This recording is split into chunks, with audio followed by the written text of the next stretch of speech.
આરતીસ home kitchen. આજે આપણે બનાવીશું શાકભાજીથી ભરપૂર ખૂબ જ હેલ્ધી અને ટેસ્ટી મિક્સ વેજીટેબલ મુઠિયા.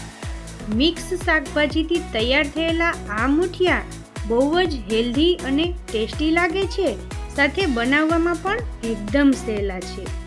આ મુઠિયા સવારના નાસ્તામાં કે પછી બપોરના કે સાંજના જમવામાં ગમે ત્યારે બનાવી શકો છો અને બાળકોના લંચ બોક્સમાં પણ આપી શકાય એવા વેજીટેબલથી ભરપૂર આ મુઠિયા ખાવાની બાળકો પણ વારંવાર ફરમાઈશ કરશે. હજુ સુધીમાં આ વેજીટેબલ મુઠિયા તમે ક્યારેય ન બનાવ્યા હોય ને તો એકવાર જરૂરથી બનાવજો. એવા સરસ ટેસ્ટી બનશે કે લગભગ ઘરમાં બધાના ફેવરિટ થઈ જશે. જ્યારે પણ કંઈ ફટાફટ હેલ્ધી ટેસ્ટી ગરમા ગરમ ખાવાનું મન થાય ને તો આ મુઠિયા એકવાર જરૂરથી ટ્રાય કરવા જેવા છે. તો ચાલો રેસીપી શરૂ કરીએ. આજે આપણે મિક્સ વેજીટેબલ મુઠિયા બનાવીશું, તો એના માટે આપણે વેજીટેબલ બધા તૈયાર કરી લીધા છે. તો વેજીટેબલમાં મેં અહીંયા ગાજર, ડુંગળી, મેથી, કોબી અને લીલા ધાણા લીધેલા છે. ગાજર, કોબી અને ડુંગળીને મેં ખમણીથી ખમણી લીધા છે. અહીંયા આપણા બધા જ વેજીટેબલ તૈયાર છે. હવે આપણે આ બધા વેજીટેબલને એકવાર મિક્સ કરી લેશું. એકદમ પ્રોપર રીતે બધા વેજીટેબલને મિક્સ કરી લેવાના છે. તો અહીંયા આપણા બધા વેજીટેબલ મિક્સ થઈને તૈયાર છે. તો હવે આપણે આમાં મસાલા એડ કરશું. તો એના માટે સ્વાદ અનુસાર નમક, 1 નાની ચમચી હળદર પાવડર, 2 ચમચી લાલ મરચું પાવડર, અડધી ચમચી હિંગ, 1 નાની ચમચી ખાંડ, 1 ચમચી ધાણા જીરું પાવડર અને 1 નાની ચમચી ગરમ મસાલો. આ બધા મસાલાને આપણે વેજીટેબલમાં એડ કરી દઈશું. હવે આપણે આમાં અડધી નાની ચમચી જેટલા કુકિંગ સોડા એડ કરશું અને ઉપરથી સોડાને એક્ટિવેટ કરવા માટે 1 લીંબુનો રસ એડ કરી દઈશું. આપણા મુઠિયાની અંદર થોડા કુકિંગ સોડા એડ કરવાથી આપણા મુઠિયા સરસ પોચા બનશે. હવે આપણે આમાં 4 થી 5 મોટી ચમચી જેટલું તેલ એડ કરી અને બધા વેજીટેબલ અને મસાલાને સરસ પ્રોપર રીતના મિક્સ કરી લેવાનું છે. તો શાકભાજી અહીંયા મેં મારી રીતે બધા લઈ લીધા છે. જો તમને આમાં વધુ કંઈ એડ કરવા હોય તો કરી શકાય. હવે આપણે આમાં 1 મોટી ચમચી જેટલા આદુ, લસણ અને મરચાંની પેસ્ટ એડ કરશું અને બધું સરસ બરાબર પ્રોપર રીતે મિક્સ થઈ જાય એટલે હવે આપણે આમાં લોટ એડ કરવાના છે. તો અડધો કપ મેં અહીંયા બાજરાનો લોટ લીધેલો છે, અડધો કપ આપણે ઘઉંનો જાડો લોટ લીધેલો છે, અડધો કપ ચણાનો લોટ લેવાનો છે અને અડધો કપ રેગ્યુલર આપણે જે રોટલી માટે લોટ યુઝ કરીએ છીએ એ મેં અહીંયા લીધેલો છે. આપણા વેજીટેબલની અંદર બધા મસાલા અને બધા લોટ એડ થઈ ગયા છે. હવે આપણે બધી જ વસ્તુને પ્રોપર રીતે મિક્સ કરી લેશું અને સરસ લોટ બાંધી લેશું. આપણા વેજીટેબલની અંદર પાણીનો ભાગ હોય એનાથી જ આપણો લોટ સરસ બંધાઈ જશે. આપણે આમાં જરા પણ પાણી એડ કરવાની જરૂર નહીં પડે. મેં અહીંયા જે લીધેલા લોટ છે એનાથી જ સરસ લોટ બંધાઈ ગયો છે. જો તમારે થોડું પણ પાણી એડ કરવાની કે લોટ એડ કરવાની જરૂર પડે તો કરી દેવાનો. હવે અહીંયા સરસ આ રીતનો આપણો મુઠિયા માટેનો લોટ બંધાઈ ગયો છે. ઉપરથી થોડું તેલવાળો હાથ કરી અને લોટને સરસ મસળી લેશું. તો તમે અહીંયા જોઈ શકો છો આપણો મુઠિયા માટેનો લોટ બંધાઈને તૈયાર છે.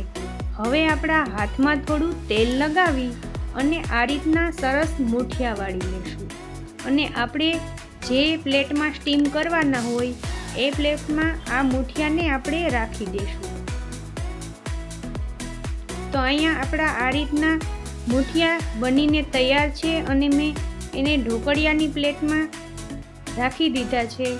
તો એકદમ સરસ આપણા મુઠિયા વળાઈને તૈયાર થઈ ગયા છે. હવે આપણે આને સ્ટીમ કરવાના છે.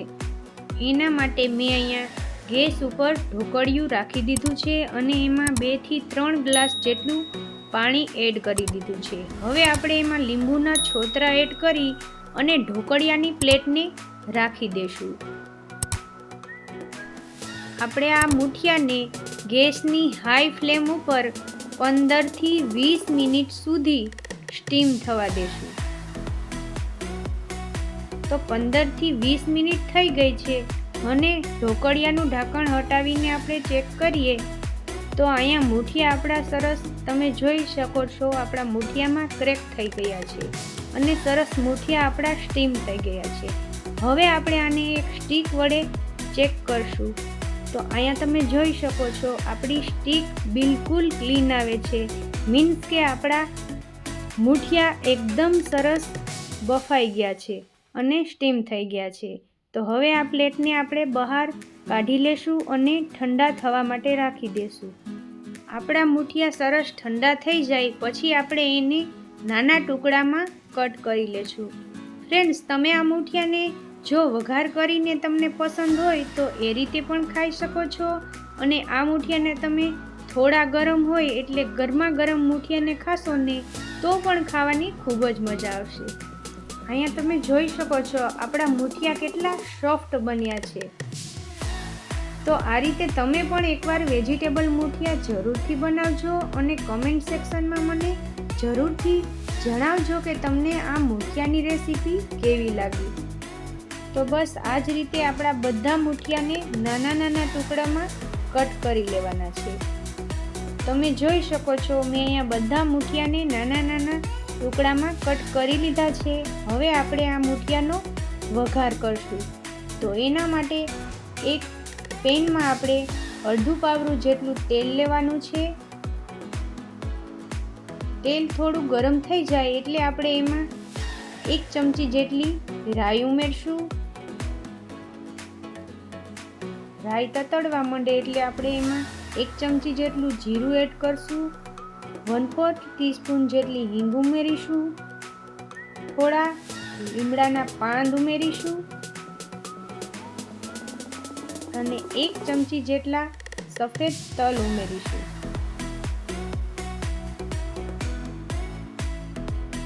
બધા મસાલાને એકવાર સરસ મિક્સ કરી અને હવે પછી આપણે એમાં આપણે જે મુઠિયા તૈયાર કર્યા છે એ મુઠિયાના ટુકડાને ઉમેરી દઈશું.